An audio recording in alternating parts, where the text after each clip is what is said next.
Hey guys, thanks for tuning in. So today we're going to be reviewing the Wltoys Q282 FPV quadcopter, actually Hexacopter. This is a review model from gearbest.com, and I'll have the links in the description of where you can pick one of these up if you're interested. But basically, let's start the review. So what this is it's a kind of a micro hexacopter with an FPV camera and also a FPV 5.8 gigahertz transmitter with an antenna here on the bottom, kind of all built in together with an SD card, micro SD card input, so you can capture onboard recording as well. So what we're going to do is we're going to go through the initial setup and just show how to set up all the FPV gear here, the screen on the controller, and just check out what we get in the box. And then go out to the park, get some park flying and also some indoor flight, see how the FPV is, see what the range is like, all the modes and how it performs. And then come on back to the bench here and do a final pros and cons afterthoughts. So anyway, in the box is the Q282 itself. Cool looking little micro hex.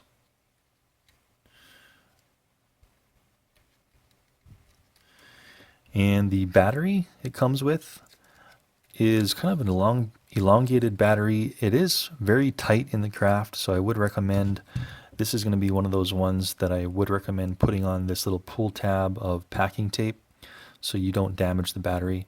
So go ahead and just put a couple of, well, one piece here, just maybe stick it on around this much of the way down, and then just push the two pieces together so you have a nice sturdy pull tab.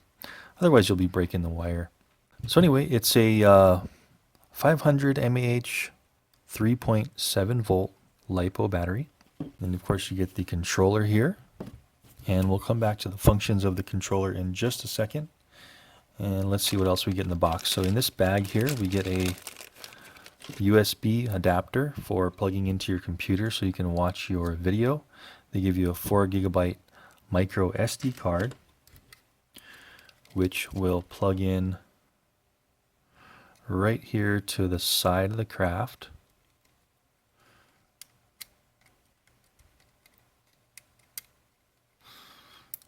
Okay, so it looks like the contacts are going to be on the bottom and the writing is going to go up top.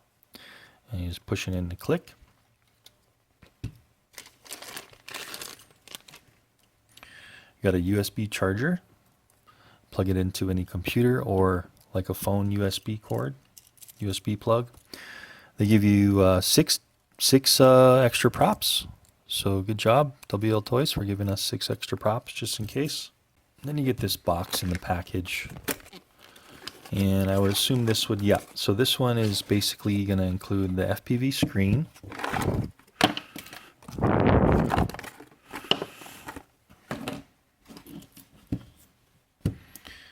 couple of thumb nuts.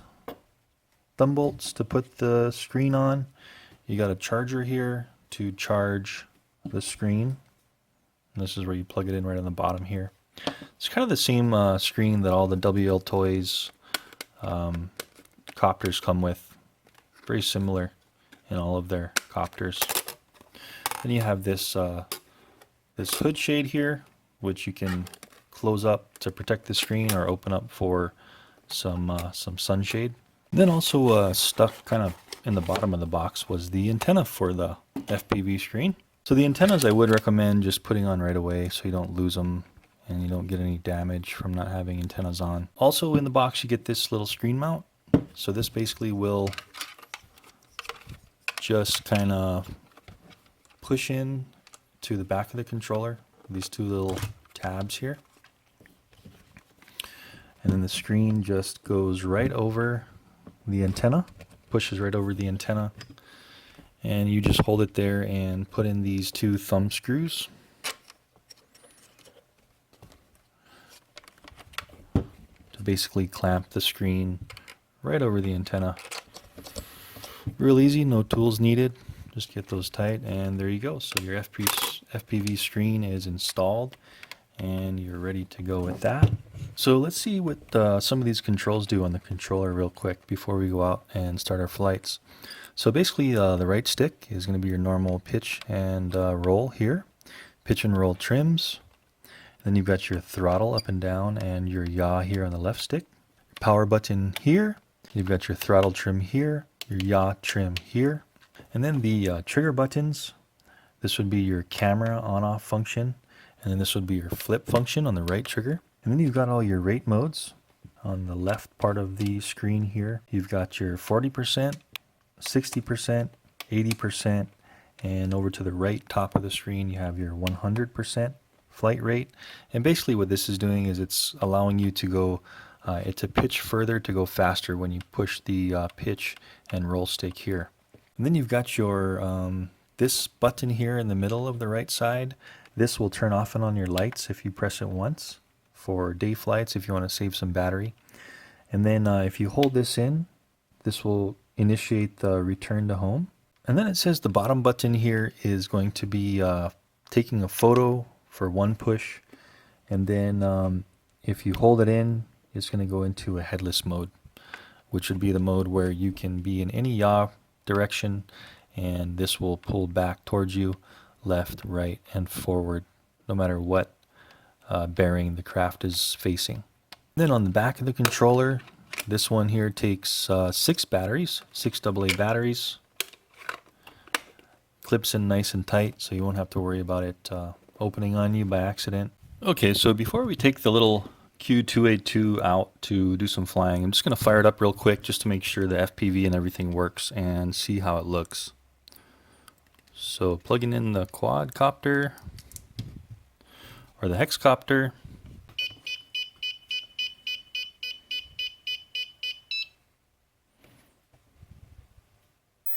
Yep. Okay, going to turn on the FPV screen with this little switch on the side. And there we go. So there's our FPV coming directly out of the camera.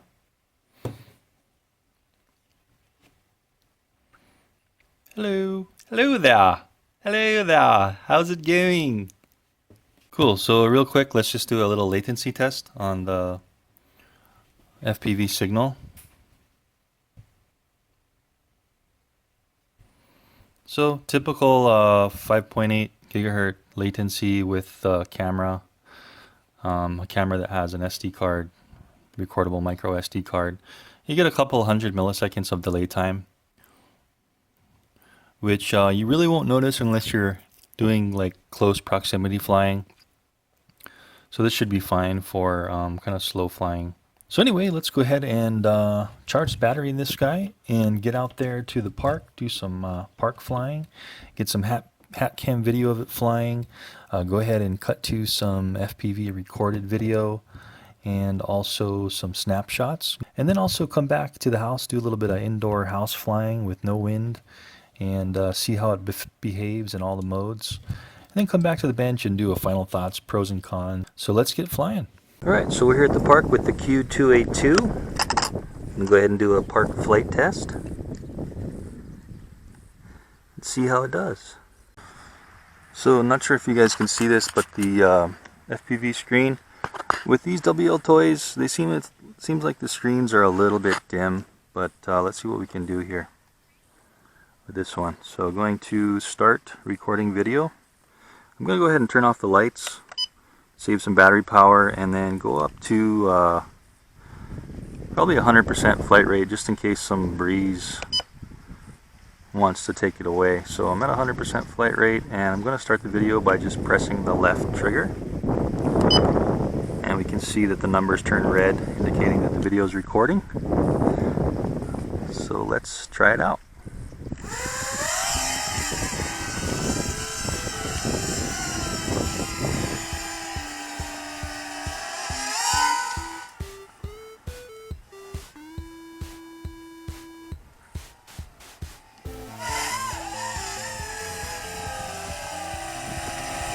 Fighting the breeze pretty good.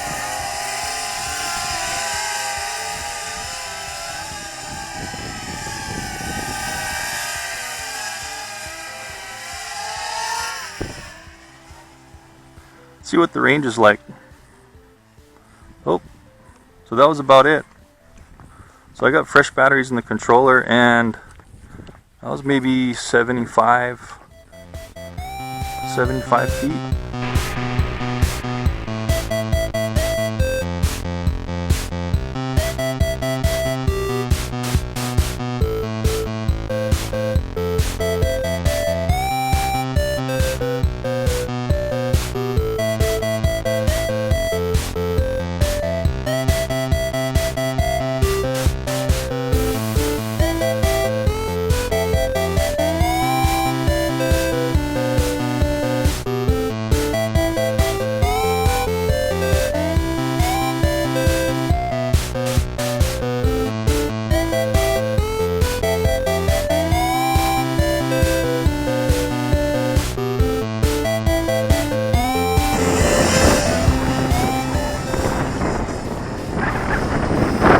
Okay, the wind just kind of came up.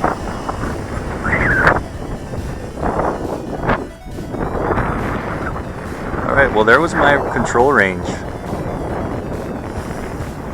So I'm kind of going at like a maybe 45-degree angle, maybe a little higher. Dropping out right around 75 feet. So I'm not going to take it too far, I don't want to lose it.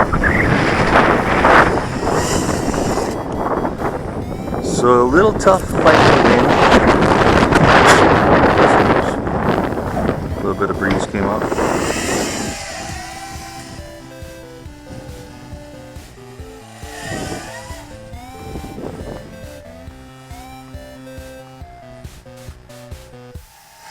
It is pretty fast though.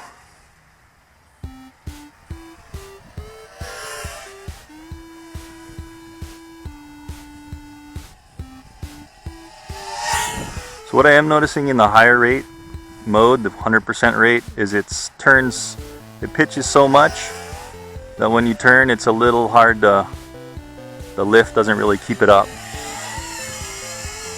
So I'm going to go down to maybe try 60% rate real quick. And that might be a little easier to control. Yeah, so that's much slower. Not really fighting the wind all too good in 60%, so maybe I'll go up to 80%. There we go. That seems like the sweet spot for right now.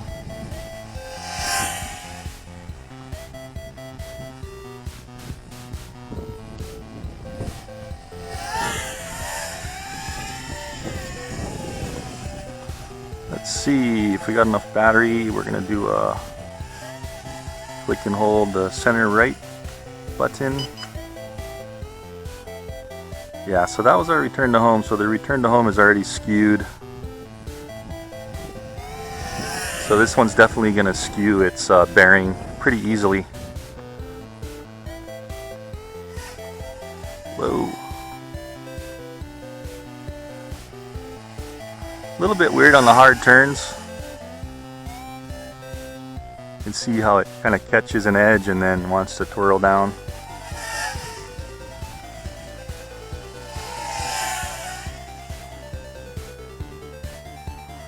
Oh! So you could see it there, how it kind of flipped on its edge just by turning. Cutting some grass.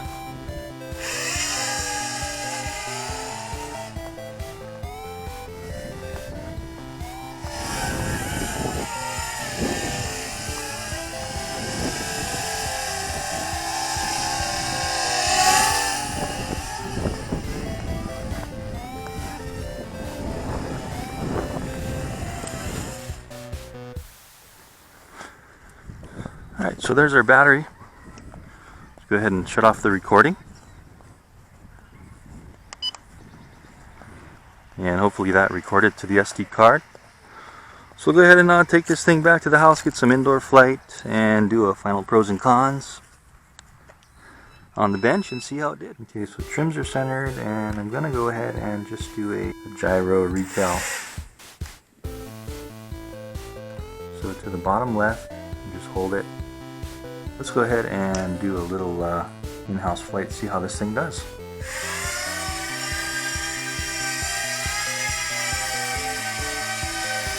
Okay, so lights on and off, this button here. Save some battery power for day flight. Okay, so headless mode, basically just press the bottom button in and hold it in. Hold in the bottom button here on the right. You're going to hear this beeping. And you should be able to yaw in any direction.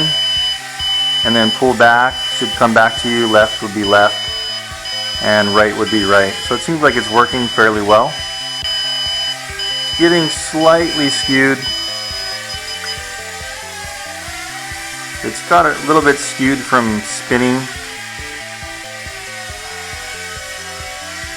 So let's see, the return to home now should be this light button if you hold in the light button. Yeah, so it tried to go back that way, so the heading did get skewed from all the spinning.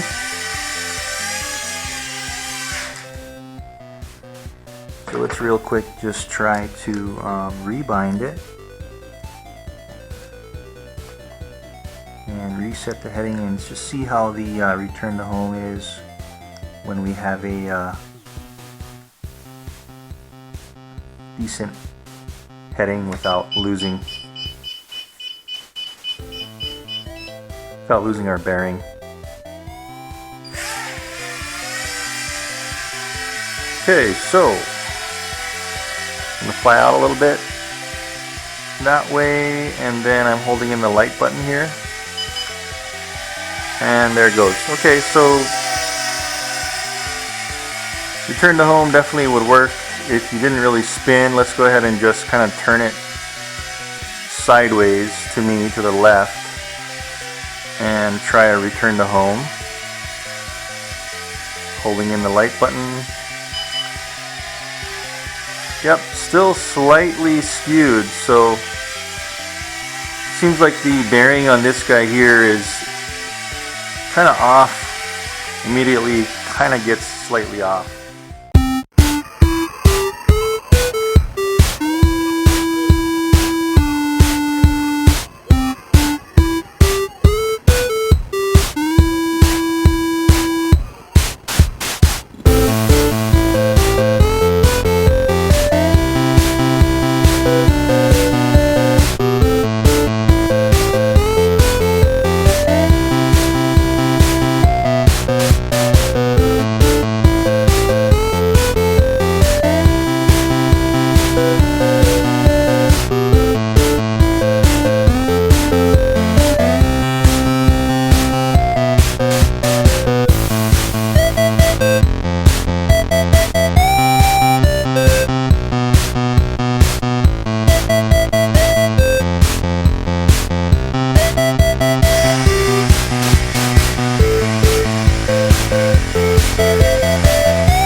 Okay, so real quick, the transmitter shut off test. I just shut the transmitter off and it just drops out of the sky pretty much immediately after shut off.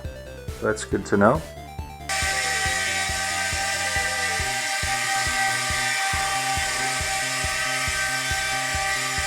Not bad. Just some slight drifting and variation.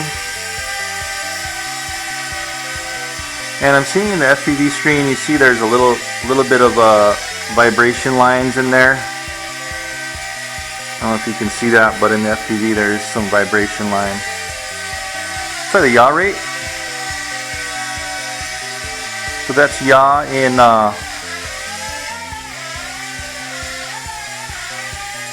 rate mode 1. Let's go into 60%. 80%, 100%. Okay, so all the yaw rates are the same. go back into one and try the roll and pitch.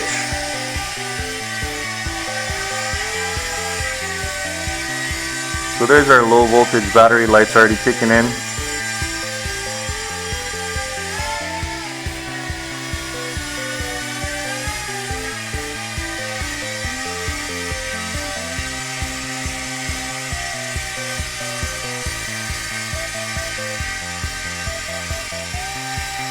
So on this one, it looks like it's pulling so much juice on low voltage that the screen kind of fuzzes out.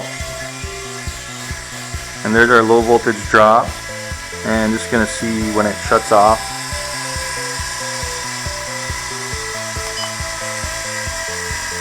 Stopping the camera recording.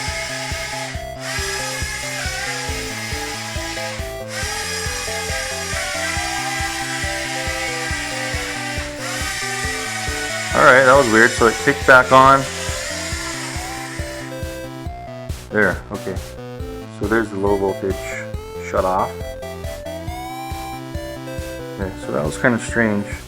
Basically went into low voltage landing, and then it seemed like it gave it like another boost and then came back down. So not sure what that was all about. Hey guys, welcome back. So we're back at the bench with the Q282, and we're going to go through some pros and cons now and just see how this thing did in the field. We did some flight testing in the park, at the house, as you could see.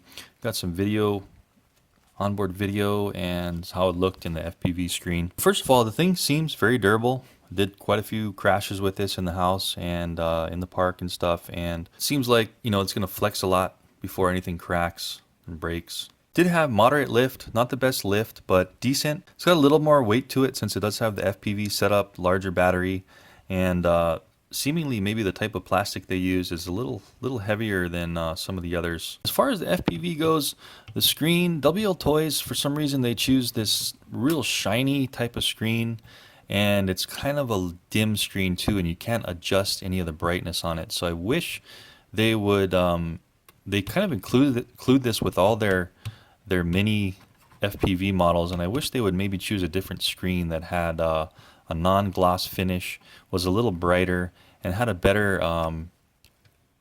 straight-on viewing brightness. As far as the low voltage cutoff on this guy, it was a little strange. It would go down, it would cut off the voltage of the motors, but then it would come back on, it shot up, and so I don't know, maybe there was a little difficulty in the circuitry on this one, or maybe that's a feature in case you lose it in the woods or something, you're in a tree, you have a little bit of an extra burst after the low voltage to maybe get it dislodged or something if it's up in the tree. I could see how maybe that would help. Then when it did kind of go into its low voltage landing and shut off, the FPV on the screen got real fuzzy, like there wasn't enough output to power the transmitter, the FPV transmitter on the bottom, which, you know, not too bad. You're kind of landing anyway. It was really smooth in no wind environments. You could really control it really well if you just had very light stick inputs, very smooth flight, really easy to see in the house, the screen, and to fly it. I was doing some non-line of sight FPV flying, and I could actually navigate pretty well in the house. When you did go to the range limits of the control, it seemed like the FPV did get a little bit choppy. And speaking of the range, this thing got control range was about 75 to 100 feet.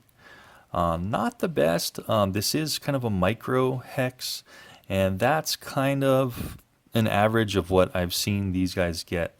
So just keep in mind 75 to 100 feet until you start getting like in and out control. And then the FPV will also get kind of choppy. It won't be really smooth anymore. Although there was good picture on the FPV, it was just nice and clear. It was just not fluid once you got to those ranges. As far as flight times go on this guy, I was getting 4 minutes until the low voltage lights started flashing, and then maybe another 30 seconds until it would force land. But overall, I think flying in maybe little to no wind with this thing, really fun. It does only last 4 minutes, so keep that in mind as well. And it doesn't really look like you're going to be able to put any kind of larger battery in this. It already sticks out just a little bit. And again, I recommend putting this tab on this one as well, a tab of packing tape, so you don't ruin the battery. But as far as a larger battery, yeah, I can't really see this thing holding anything larger unless you want it to kind of stick out the back a little more, but then that'll throw off the center of gravity. Anyway, guys, I hope this review was helpful for you. And again, this is a review model from gearbest.com. I'll have links in the description of where you can pick this up if you're interested. And go ahead and check out the channel if you're interested in this kind of stuff. I do a bunch of reviews on hexes, quads, action cams, all that kind of stuff, and some aerial flight. So go ahead and check that out if you're interested, see some more stuff. And thanks for watching the video. Please like, subscribe, and comment, and I'll see you in the next one. Thanks for watching.